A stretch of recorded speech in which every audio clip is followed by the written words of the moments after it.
뉴욕 증시가 조정 이후 소폭 반등했습니다. 맥도날드의 2분기 실적이 예상보다 부진했던 것이 시장에 불안감을 줬고, 지난달 기존 주택 판매가 재고 부족으로 인해 예상 외의 감소세를 보인 것이 악재로 작용했습니다. 또 분데스방크가 독일 경제가 2분기 이후 다시 둔화되는 모습을 보이고 있다고 평가한 것도 투자 심리에 악영향을 미쳤습니다. 그러나 포르투갈이 연립정부를 유지하고 구제금융 관련 재협상에 나서지 않기로 한 것이 안도감을 줬습니다. S&P 500 지수는 0.2% 상승하며 사흘째 사상 최고치를 기록했고, 다우지수와 나스닥 지수도 각각 0.01%, 0.36% 상승했습니다. 유럽 증시는 포르투갈 전국 안정 기대감에도 미국 기업 실적 부진 등으로 혼조세를 나타냈습니다. 포르투갈이 조기 총선을 치르는 대신 연립정부를 유지하고 구제금융 관련 재협상에 나서지 않기로 한 것이 긍정적인 영향을 줬습니다. 그러나 맥도날드의 저조한 2분기 실적 등 미국 기업들의 실적 부진 우려가 주가 상승에 발목을 잡았습니다. 영국과 독일은 각각 0.11%, 0.01% 하락한 반면 프랑스는 0.37% 상승했습니다. 지난달 미국의 기존 주택 판매가 감소세로 돌아섰습니다. 미국의 6월 기존 주택 판매가 전월 대비 1.2% 감소했습니다. 이는 앞선 5월에 3.4% 증가해서 감소로 급전회한 것입니다. 기존 주택 판매량도 508만 채를 기록해 앞선 5월에 514만 채는 물론이고 525만 채였던 시장 전망치에도 못 미쳤습니다. 기존 주택 평균 판매 가격은 21만 4,200달러로 상승세를 유지했지만 주택 재고량이 219만 채로 12년 만에 최저 수준을 기록한 탓에 주택 거래가 활발하지 못하는 것으로 확인됐습니다. 맥도날드의 2분기 이익이 시장 기대에 못 미쳤습니다. 맥도날드의 2분기 순이익은 14억 달러, 주당 1달러 38센트를 기록했습니다. 이는 1년 전 같은 기간에 13억 5천만 달러, 주당 1달러 32센트보다 4% 증가한 것입니다. 그러나 시장에서 전망했던 주당 1달러 40센트에는 소폭 못 미쳤습니다. 같은 기간 매출액은 전년 동기에 69억 2천만 달러보다 2% 증가한 70억 8천만 달러를 기록하며 예상치에 부합했습니다. 맥도날드의 글로벌 동일 점포 매출은 1% 증가하면서 전년 동기와 같은 수준에 머물렀습니다. 그러나 맥도날드 측은 하반기 실적도 어려울 것이라며 우려 섞인 전망을 내놨습니다. 금 선물 가격이 1년여 만에 최고 상승률을 기록했습니다. 8월 인도분 금 선물 가격은 전거래일보다 43달러 10센트, 3.3% 오른 온스당 1,336달러에 마감됐습니다. 금 선물 가격이 온스당 1,300달러를 돌파하는 것은 5주 만에 처음입니다. 이 같은 금값 상승은 달러 약세와 중국의 수요 증가 전망, 아베 총리의 부양책 아베노믹스에 대한 기대감이 작용한 것입니다. 반면 최근 급등세를 이어가던 국제유가는 미국의 주택지표 부진 등으로 인해 하락했습니다. 서부 텍사스산 원유 8월 인도분 선물 가격은 전날보다 1.1% 내린 배럴당 106달러 91센트에 마감됐습니다. 유로존의 정부 부채가 올해 1분기에 사상 최고치를 기록했습니다. 유럽 통계청인 유로스tat에 따르면 1분기 말 기준 유로존 평균 정부 부채는 92.2%로 전분기인 지난해 90.6%보다 더 늘었습니다. 유럽연합 27개국의 평균 정부 부채도 전분기 85.2%에서 올해 1분기에 85.9%로 증가했습니다. 국가별로도 그리스의 정부 부채가 160.5%로 가장 높았고 이탈리아, 포르투갈, 아일랜드 등이 그 뒤를 이었습니다. 반면 에스토니아, 불가리아, 룩셈부르크 등은 정부 부채 비율이 가장 낮은 국가들로 꼽혔습니다.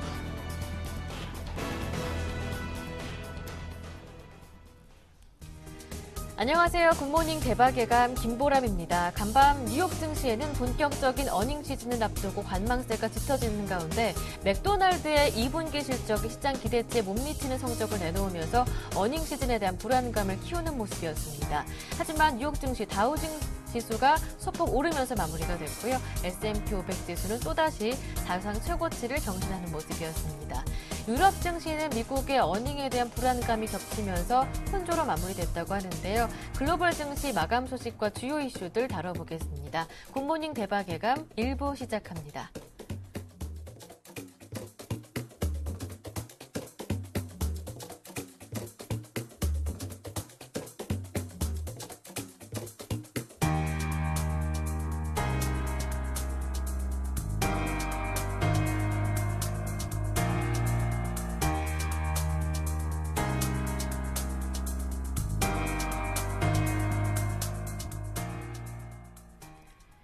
글로벌 증시 마감 소식부터 자세하게 알아보겠습니다. KTB투자증권 금융PB영업부의 이성웅 대리와 함께합니다. 안녕하세요.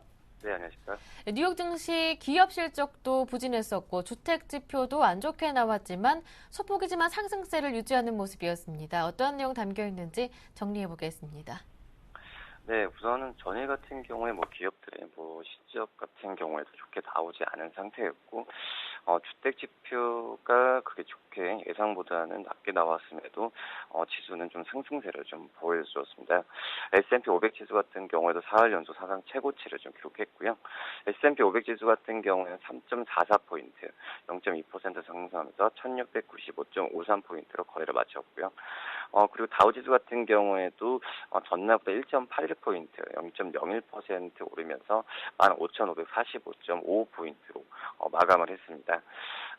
다우 지수 같은 경우에는 장중에 15,576.21까지도 오르면서 사상 최고 종가 였던 지난 18일에 가격을 사상 최고로 경신했던 모습을 좀 보여주었고요. 우선은 어제 같은 경우에는 맥도날드 같은 경우에 실적 부진도 나타났고 주택 경기 부진을 나타나 주었는데, 하지만은 지금 그 투자 심리가 아직까지는 그 버냉키 의장의 그러한 양적완화 축소에 대한 부분이 좀 사그라들면서 굉장히 투자 심리가 좀 안정적으로 가고 있는 부분이 있지 않을까라는 좀 생각이 좀 들고 있습니다. 그렇기 때문에 우선은 이런 부분에 있어서 사상 최고치를 한다는 것보다도 어느 정도 그 주가가 떨어지는 하방 경직성을 위포인트에서 약간은 좀 잡아주는 것으로 좀 판단되고 있습니다. 이런 점에서 봤을 때 어제 같은 경우에도 또 포르투갈 안에서 내외 안쪽으로도 좀 정치에서 안정적인 그런 부분이 좀 가고 있는 걸로 판단되고 있고요. 또 일본 여당의 참여 선거 대승 소식 등이 어떻게 보면은 시장에서 여러 가지 변수를 좀 잡아주는 역할을 하지 않았나 생각이 듭니다. 미국의 지난달 기존 주택 판매가 전달에까지만 해도 증가했었는데 이번에는 결과치가 예상 밖의 감소세를 보였더라고요. 주택 경기 흐름 어떻게 보시는지요? 네, 어제 같은 경우에는 기존 주택 매매 건수가 예상외로 좀 감소세를 좀 보였는데요. 우선은 주택 재고량이 12년 만에 최저 수준을 기록한 것이 어떻게 보면 주택 가격의 상승세를 좀 보인 부분을 좀 만회하지 않았나 좀 생각이 들면서, 이런 부분에 있어서 주택 매매 건수가 감소세로 좀 보여주는 그 지표가 나타나지 않았나 생각이 들고 있습니다. 6월에 기존 주택 매매 건수가 연일 이전치 514만 건보다 1.2% 감소한 508만 건을 좀 기록했는데요. 시장 전망치가 526만 건이라는 6만 건이라는 걸 본다고 한다면은, 그래도 지금 또 감소한 수치가 나타내주면서, 생각보다는 좀 안 좋게 좀 나타났다라고 좀 볼 수 있겠습니다. 기존 주택 판매 재고량을 봤을 때도 219만 채로, 작년에 같은 기간 대비해서 1.9% 좀 증가했다라고 좀 볼 수 있겠고요. 재고량만을 봤을 때도 2001년 6월 이후에 12년 만에 좀 최저 수준을 좀 보여주지 않았나라는 좀 생각이 좀 들고 있습니다. 한편 금 선물 가격이 달러 약세와 수요 증가 전망에 힘입어서 1년여 만에 최고 상승률을 기록했다고 하는데 이 소식 이어서 한번 짚어보겠습니다. 네, 금선물 가격 같은 경우도 1년 만에 최대 상승세를 보여주었는데요. 우선은 어제 같은 경우에 온수당 1,336달러를 좀 기록했습니다. 우선은 전날 대비해서 한 1.1% 떨어진, 전날보다도, 약간의 전거래보다도 43.1달러, 한 3.3% 정도 올랐다라고 좀 볼 수 있겠고요. 금 가격이 계속적으로, 상승세를 좀 보여주면서, 금선물 가격에 대해서 다시 관심이 굉장히 좀 높은 상황이라고 볼 수 있겠고, 어제 같은 경우에 좀 특이했던 점이 3.3%, 전일 대비해서 3.3% 정도 올랐는데, 이런 상승률은, 작년에 6월 29일 이후에 1년 만에 최고의 그런 상승률이라고 좀 볼 수 있겠습니다. 여러 가지 금선물 가격의 상승력 이유가 좀 있겠지만, 우선은 안전자 금 선물 가격에 대한 그러한 금 선물 가격에 대한 선호도가 계속 1년 내내 좀 이어지고 있는 상황이 있지 않나 생각이 들고 있습니다. 다른 전문가들은 금 선물 가격이 지금 고점이지 않냐라고 얘기하는 부분도 있지만, 대다수의 의견이 금선물 가격은 계속적인 상승 여력, 그리고 상승 여력이 계속 있다라는 평가가 나와주고 있기 때문에 금선물 가격 계속해서 관심 있게 봐도 나쁘지 않은 그러한 지표이지 않나 생각이 좀 들고 있습니다. 네, 말씀 잘 들었습니다. 지금까지 KTB투자증권 금융PB영업부의 이성웅 대리와 함께했습니다. 고맙습니다. 네, 감사합니다.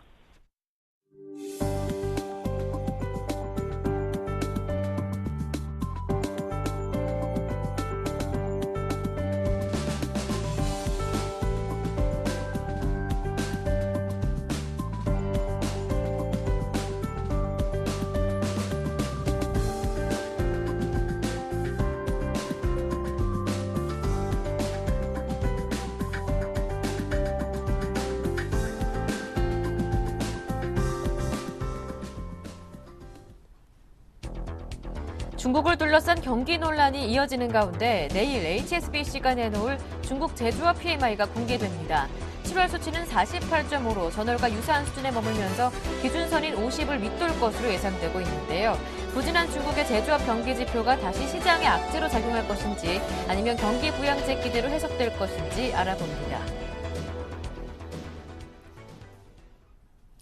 자세한 내용은 레이크쇼어 인베스터스의 이현민 이사님과 함께합니다. 안녕하세요. 안녕하십니까. 수요일, 내일이죠. 중국의 HSBC PMI 제조업 지수가 공개가 되게 되는데 이번에도 결국 경기 확장 기준선인 50을 못 넘게 되는 건가요? 시장에서 보는 시각은 그렇습니다. 네. 이번에도 경기 확장 기준은 못 맞출 것이다. 이렇게 되면 이제 3개월 연속 밑으로 들어가게 되는 그런 수치라고 볼 수가 있겠습니다.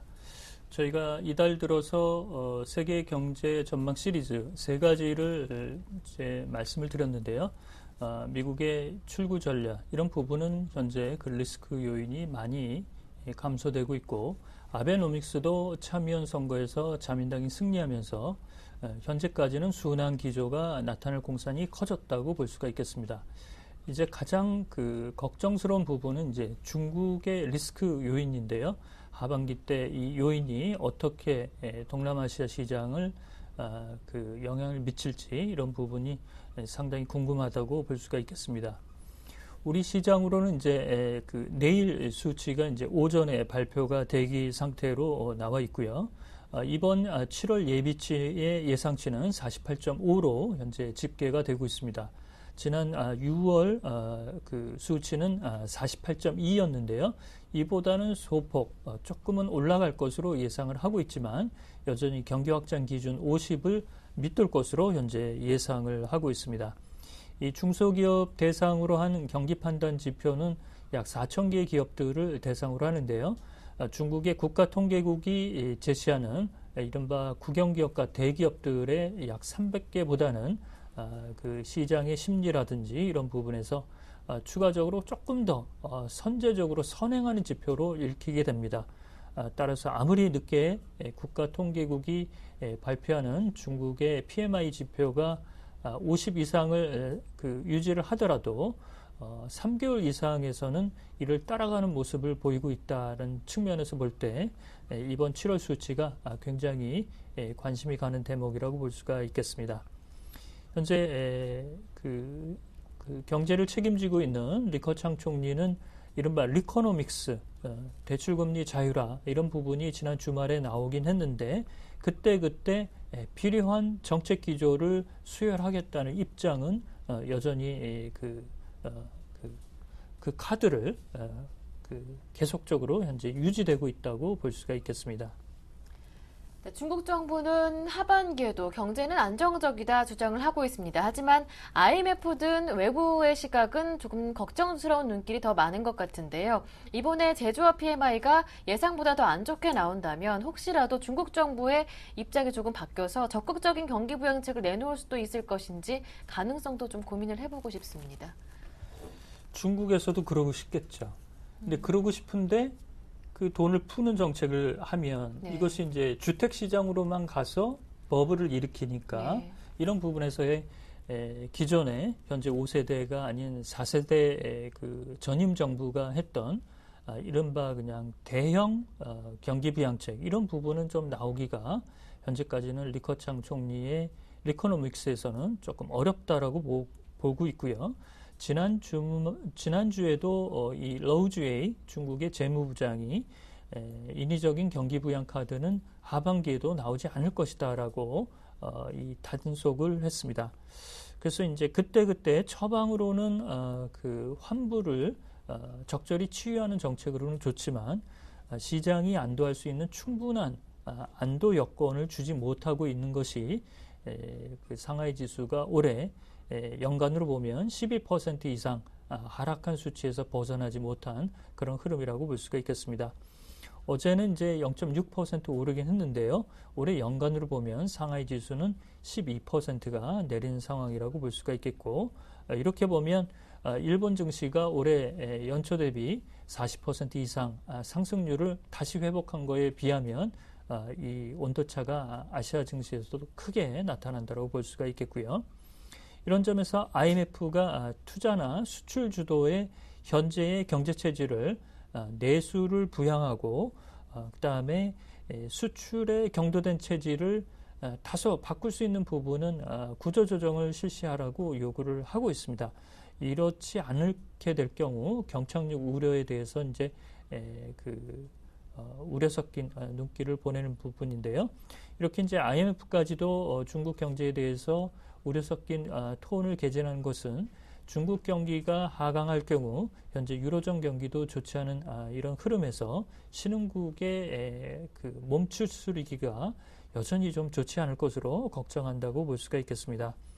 현재 2분기 GDP 이달 15일 날 발표가 됐었는데요. 7.5로 나온 이후에 골드만삭스나 바클레이스, 시티 등 모두 7.4 이하로 현재 올해 경제 성장률을 내리고 있고 7.4 이하로 내리기 시작한 기관들도 노무라나 소시에테 제네랄 이렇게 추가적으로 더 나오고 있는 상태입니다. 따라서 현재 중국으로 유입되는 외화 자금, 외국인의 투자 자금은 유지되고 있지만 향후 PMI 지표나 중국의 수출 지표 이런 부분에 따라서 다소 달라질 수도 있겠고요. 특히 국가통계국이 6월 발표됐던 지난 50.1의 그 수치에서 그 세부 항목의 공표를 이전까지는 허용을 했다가 현재 막고 있는 상황입니다. 이런 점에서 투명성이 개진이 되지 않기 때문에 이 50.1도 일부 통계에 마사지가 있는 것이 아니냐 의심의 눈초리가 여전하다고 볼 수가 있겠습니다. 네. 결국 내일 발표되는 중국의 HSBC 제조업 PMI 지수가 예상치 48.5에서 얼마큼의 변동폭을 보일 것인지 확인을 해봐야 할 것 같습니다. 이제 간밤에는 지난달 미국의 주택시장 지표도 공개가 됐었는데요. 부진한 성적을 내놨습니다. 최근에는 조금 한풀 꺾이는 모습을 보입니다만 지난 2달 동안 급등세를 보였던 모기지 금리의 상승 부담감 때문인지 그 내용이 궁금해지는데요. 그것이 이제 일시적으로는 좀 작용이 되는 것 같아요. 네. 제가 보더라도 6월 지표는 좋지가 않거든요. 네. 그 오늘 새벽에 나온 6월 기존주택 판매도 전월 대비 1.2%가 내렸습니다. 전년 동월 대비해서는 15% 상승세는 유지하고 있지만 전월 대비해서는 현재 떨어진 상태고요. 그 다음에 6월 주택 착공 건수도 그 이전에 발표가 됐었는데요. 9.9%나 내려갔습니다. 이렇게 많이 떨어진 적이 없었는데요. 이달 들어서도 특이할 상황이라고 볼 수가 있겠습니다. 현재 이 원인으로는 이른바 공급 물량이 좀 줄었다라고 이제 시장에서 평가를 하고 있는데요.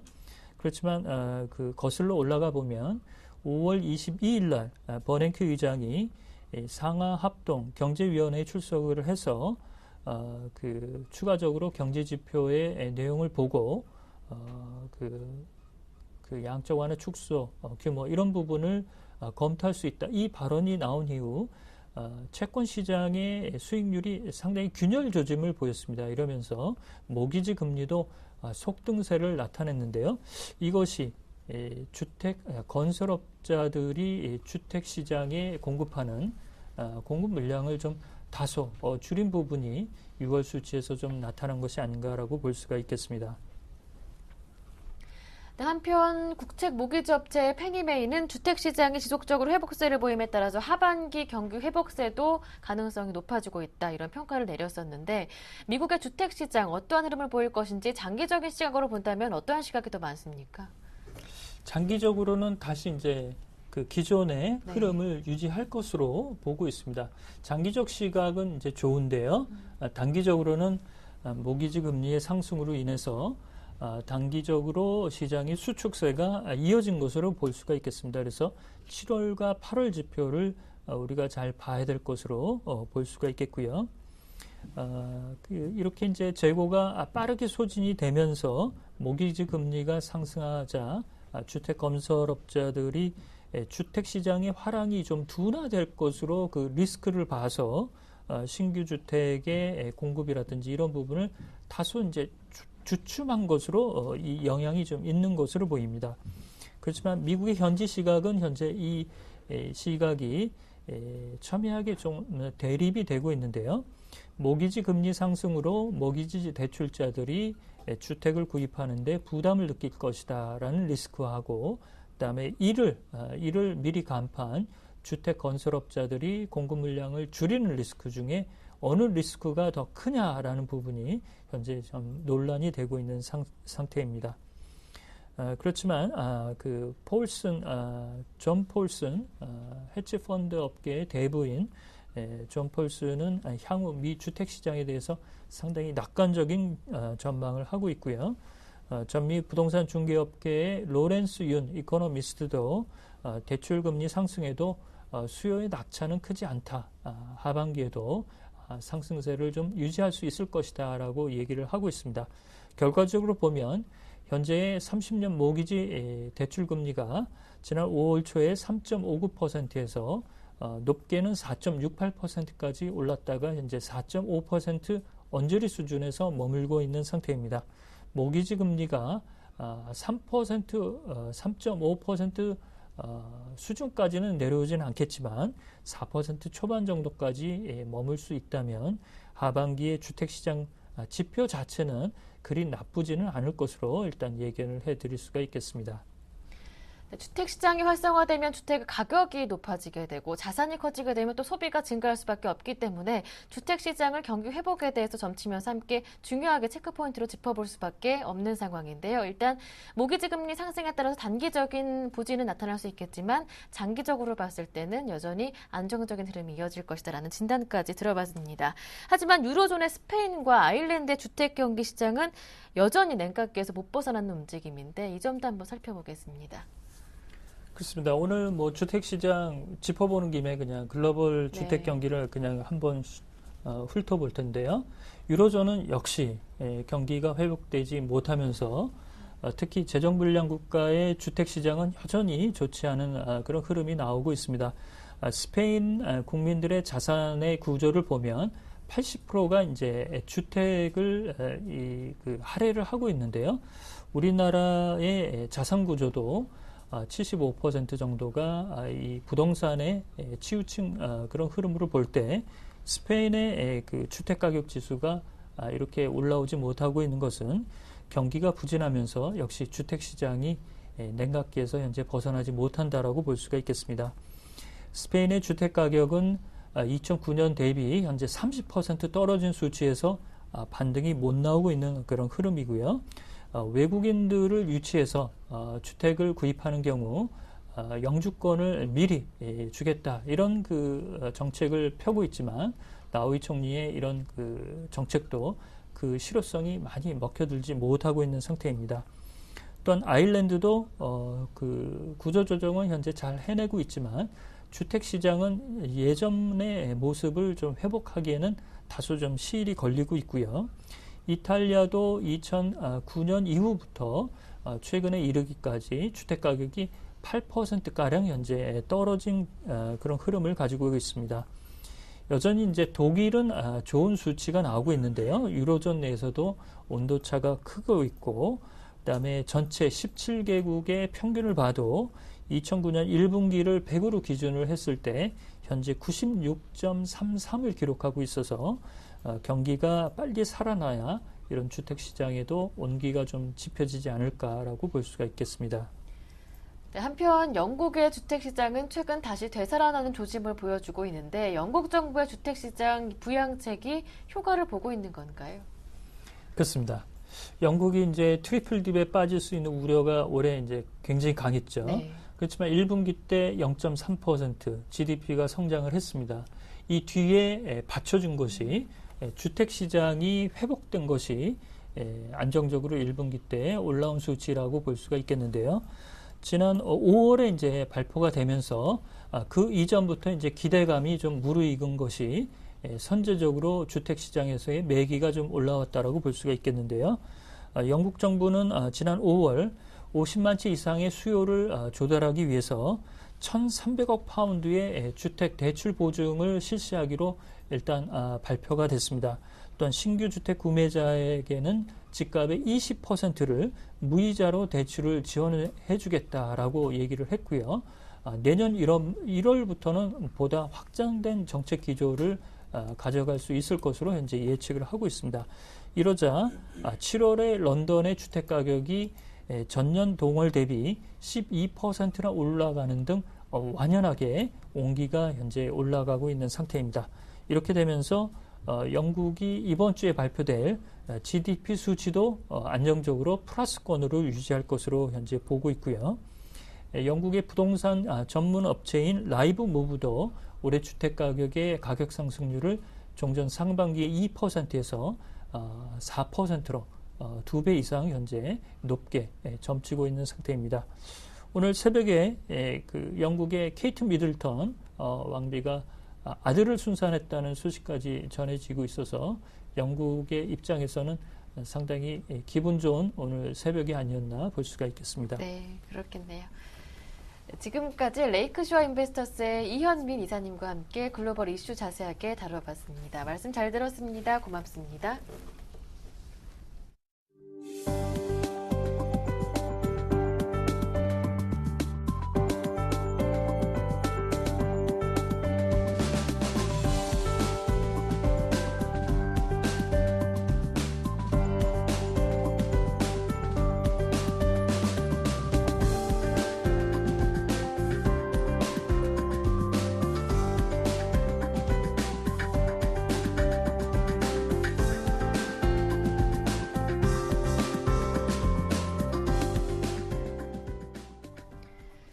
이어서 오늘장 전략 시간 함께 하겠습니다. 이번 화요일은요, 매주 화요일마다 주간 업종과 특징 테마 업종의 흐름 확인해 드리고 있는데요. 유진투자증권 압구정지점의 정승현 과장님과 함께 분석해 보겠습니다. 안녕하세요. 네, 안녕하세요. 네, 먼저 지난 한 주간 상승과 하락을 보였던 업종 테마 어떤 것들이 있었는지부터 정리해 보겠습니다. 네, 지난주 가장 시장에서 큰 상승세를 보였던 업종은 2차 전지 관련주였다라고 보실 수 있겠고, 그리고 비슷하게 태양광 관련주도 상당히 큰 폭으로 상승을 이끌었습니다. 그리고 그 전력 저장 장치 ESS, 최근에 전력난 이런 이슈들이 돌면서 이런 그 전력 저장 장치 관련주들이 큰 상승을 보였고요.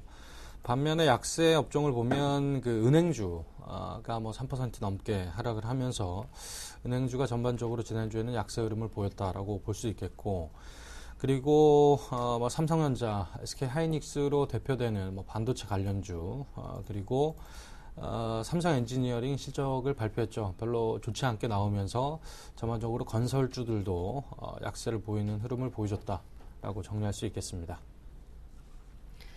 네, 2차 전기지 관련주들이 먼저 움직임을 보여주는 모습이었고요. 태양광 관련주들은 지난주부터 중국 호재로 강세를 보여주고 있는데 앞으로의 전망 어떻게 보시는지 궁금해집니다.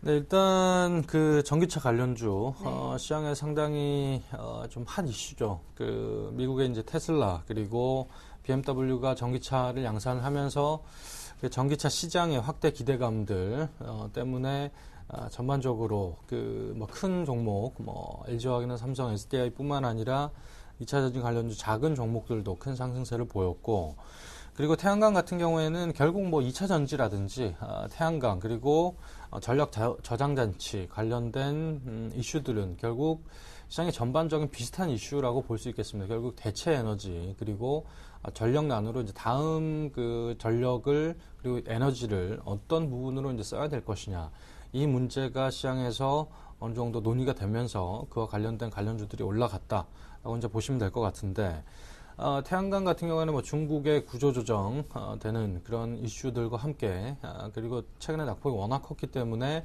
저가 매수 유입이 되면서 어느 정도 큰 폭으로 상승을 했고, 그리고 전력난 뭐 여름에 맞춰서 이런 ESS 저장장치 전력 저장장치 관련해서는 한 번쯤 뭐 테마성으로 움직이게 되는데, 일단 그 부분을 터치하고서라도 일단 시장의 기대감들 상당히 높아지면서 이 전력 그 저장장치의 이슈가 상당히 커졌다라고 이제 볼 수 있겠고, 그리고 일단 그 강세 업종 대체적으로 그 시장의 관심은 에너지와 관련된 그런 업종들이 강세를 보였다라고 보실 수 있겠고, 이런 2차 전지 관련 그리고 태양광 그리고 이런 전력 저장장치 관련된 이슈들은 결국에는 그 시장의 대체 에너지에 대한 관심이 상당히 높아지고 있는 그런 테마군들이 형성이 돼 있다라고 보고 있기 때문에, 사실 이런 그 관련주들은 뭐 실적이 당장 나오는 그런 기업들보다는 향후 성장성 이런 부분들에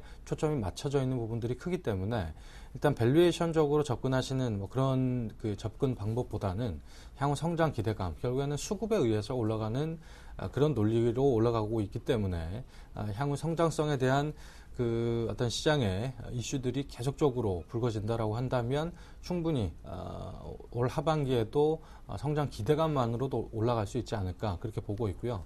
그렇기 때문에 밸류에이션으로 접근하기에는 상당히 좀 무리가 있는 종목들도 보입니다. 하지만 성장성 논리 이런 부분으로 봤을 때는 한쪽으로 이제 수급이 쏠리는 과정에 있어서는 좀 더 향후 시세가 좀 기대되는 그런 종목군들이 아닌가라고 보고 있습니다. 최근 전력난으로 인한 대체 에너지에 관심이 파생되면서 2차 전지, 태양광, ESS에 대한 강세로 주가 강세로 나타나고 있는데요. 주가 많이 올라서 부담스러운 수준이지만 하지만 신시장에 대한 성장 기대감을 본다면 하반기까지 추가 상승 여력은 여전히 있다라는 분석을 들어봤습니다. 반면에 주간 약세 업종들을 짚어본다면 은행, 반도체, 건설을 꼽아주셨는데요. 은행, 반도체 그 하락 이유 한번 짚어보고 싶고요. 어제 같은 경우는 건설주가 급등을 하더라고요. 한번 차례로 한번 짚어보겠습니다. 네.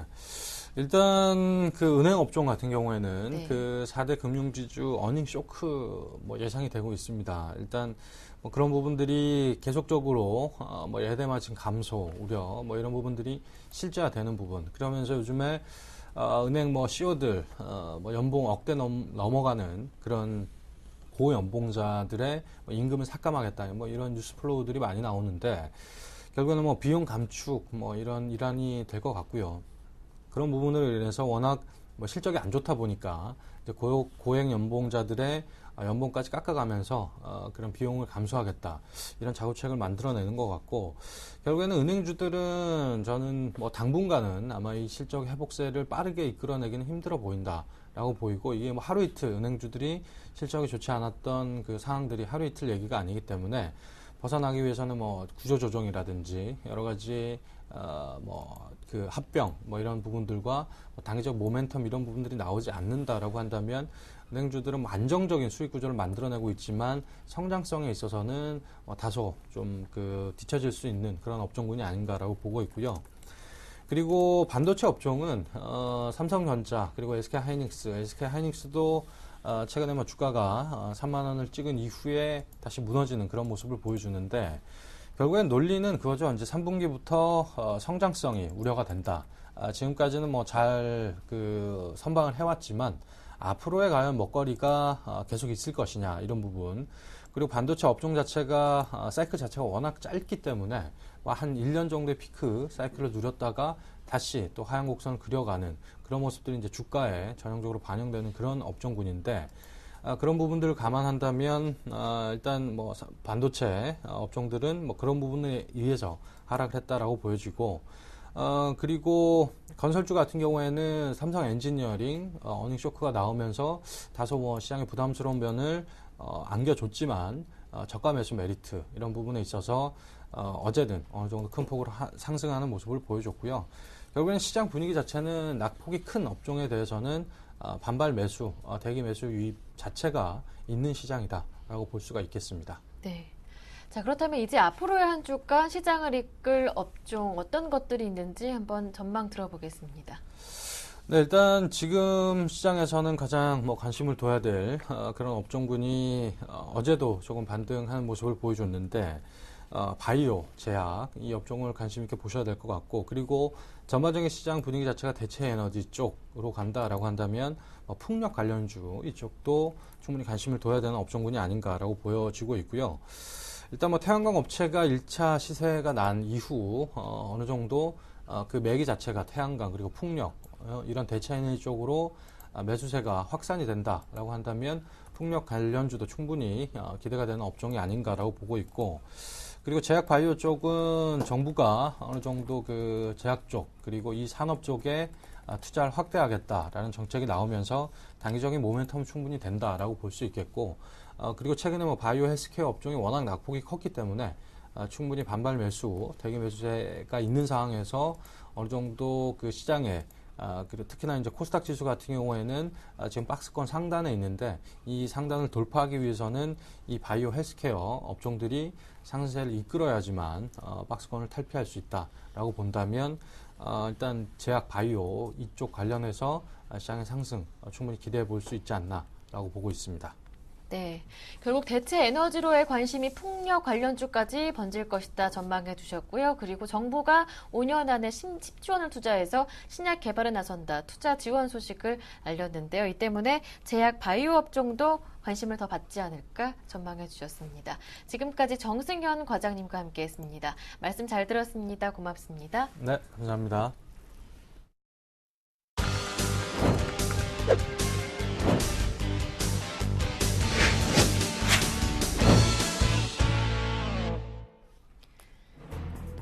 우리나라의 자원 개발 사업 역사에 새로운 이정표가 세워졌습니다. 미얀마에서 국내 기업이 찾아낸 것 가운데 최대 규모의 가스전이 본격적인 생산을 앞두고 있는데요. 대우 인터내셔널은 15일부터 미얀마 가스전에서 생산한 가스를 중국으로 판매하기 시작했다고 합니다. 관련해서 주가 움직임까지 확인해 보겠습니다. 김용준의 골드박스 시간으로 이어가겠습니다. 샘플러스 김용준 전문위원님 전화로 연결해 보겠습니다. 안녕하세요. 예, 안녕하세요. 대우 인터내셔널이 15일부터 이 미얀마 가스전에서 생산한 가스를 중국으로 판매하기 시작한다고 하는데요. 관련해서 어떠한 분석 들려주실 건가요? 예. 일단은 먼저 그 준비된 자료 화면을 좀 보면서 얘기를 좀 시작했으면 좋겠는데요. 일단은 지금 이제 그 미얀마 가스전이 사실 그동안 이제 말도 많고 이제 탈도 많았었습니다. 상당히 좀 말도 많고 탈도 많았다가 이게 경제성이 있네 없네라는 논란들이 2009년도부터 지속돼 오다가 결국은 이제 그 마지막으로 이제 모든 걸 마무리를 하고 이제 그 가스전 이제 수출이 되기 시작하는 거고요. 지금 준비된 화면이 지금 이제 그 미얀마 가스전을 하는 그 모든 생산 시설이 갖춰져 있는 부분이고요. 사실 이제 국내 기업 같은 경우는 직접적으로 생산에 참여를 한 예는 거의 없었습니다. 대부분 지분 투자 형태로 일을 진행을 했었는데 거의 최초 사례가 아닌가 생각이 들고요. 모든 것들에 대한 부분들을 이제 국내 기업들이 서로 연결을 해서 좀 일을 진행을 했다. 뭐 이런 것에 좀 굉장히 의미를 좀 부여하고 있는 부분도 있습니다. 일단 중국으로 최종적으로 수출하기로 이제 결정이 됐고요. 그리고 이제 중국으로 수출하는 방법들은 일단은 그 가스관을 통해서 저기 보이는 아까 그쪽에서 바로 중국까지 이제 직접 수출을 하는 형태가 됩니다. 먼저 이제 인근 해저 가스관에서 가스들을 좀 모아가지고, 해저 파이프를 통해서, 아까 보여드렸던 플랫폼으로, 모든 것들이 이제 집결이 되는 거죠. 그렇게 되면 여기서 이제 수분하고 불순물을 일단은 좀 제거를 해요. 그래서, 저기에는 그런 모든 걸러내는 장치들이 더 준비가 돼 있고요. 그리고 나서 이제 이거를 갖다가 육상 가스 터미널로 보내는 겁니다. 이제 모든 가스관을 통해서요. 그래서 이제 미얀마 가스관을 통해서 이제 중국 국경으로 가는데 이제 여기가 800km 정도 되는 것들을 이제 통과를 하게 되는 거고요. 그리고 이제 중국 국경을 도착을 해서 중국 국경에서 거의 이제 1800km 정도, 그러니까 1726km 정도 떨어져 있는 중국 국경에서 중국 광시장 쪽이라는 자치구의 구이강까지 이제 도착을 하는 거죠.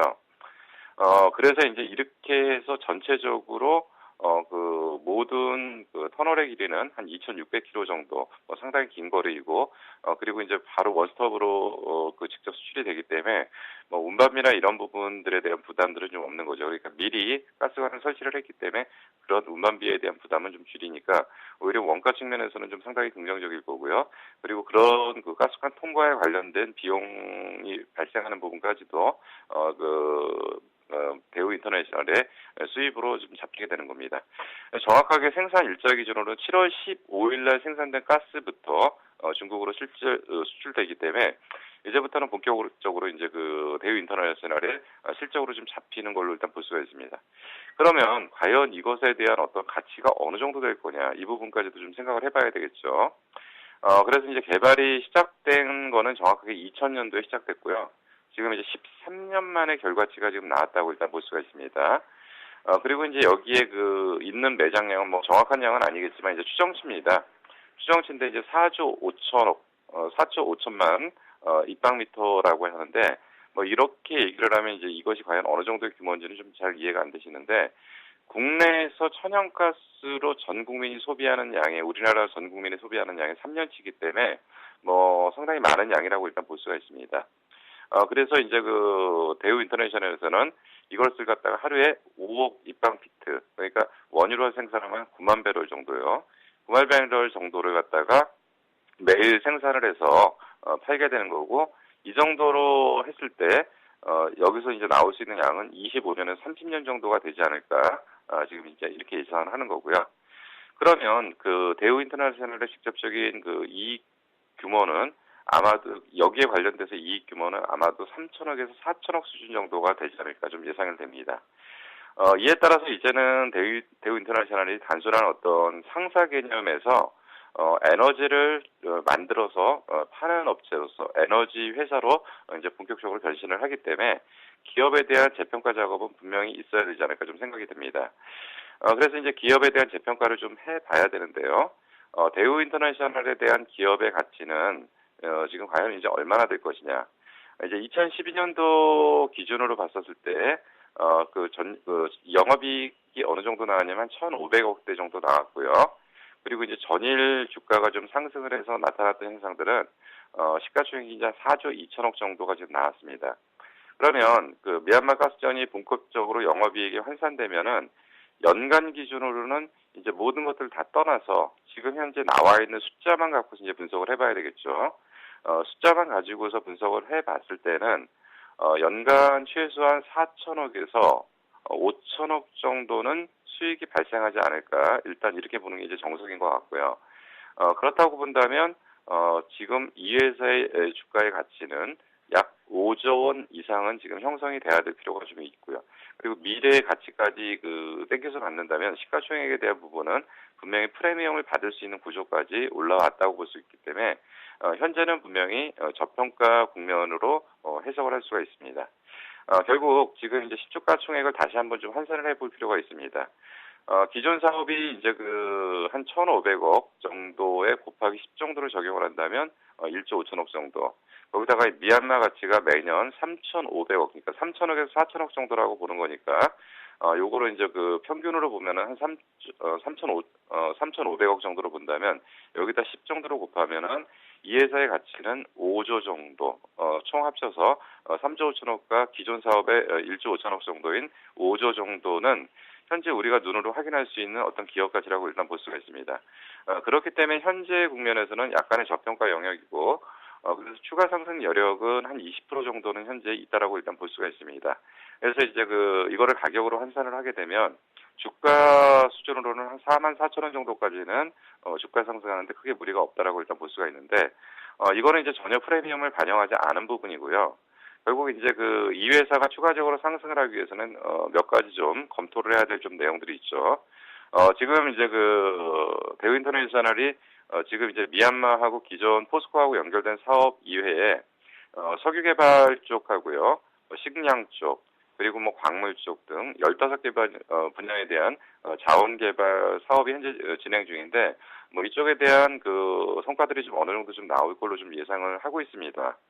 그렇기 때문에 이런 부분에 대한 부분들까지도 주가에 좀 반영을 좀 시켜줘야 될 필요가 있고요. 그리고 이제 포스코와 연결된 사업 부분에서는 결국 이제 포스코가 이제 대우인터내셔널을 인수했기 때문에 여기에 대한 포스코와의 연결 사업 부분은 지속적으로 확대될 수밖에 없다라고 일단 볼 수가 있습니다. 그래서 이런 부분들까지도 종합적으로 좀 반영을 해준다면 주가에는 좀 긍정적인 요소를 일단 볼 수 있다. 단 지금 현재 어제 이제 일시적으로 재료가 나와서 잠깐 흔들리는 과정들은 좀 있는데, 조정을 받고 나서 어느 정도 시장이 좀 안정된다면 긍정적인 주가 움직임을 보일 거고요. 펀드멘탈 기준으로도 20% 정도 상승, 그리고 추가적으로 모멘텀이 발생한다면 추가적인 상승 여력이 있을 것 같으니까 그런 관점에서 좀 잘 지켜보실 필요가 있지 않은가 좀 판단이 됩니다. 대우인터내셔널 앞으로 20% 정도의 추가 상승 여력은 충분히 있다 전망해 주셨습니다. 네, 지금까지 샘플러스 김용준 전문연구와 함께했고요. 굿모닝 대박 예감 1부 순서도 여기에서 마무리하겠습니다. 저는 잠시 뒤 2부로 돌아오겠습니다. 고맙습니다.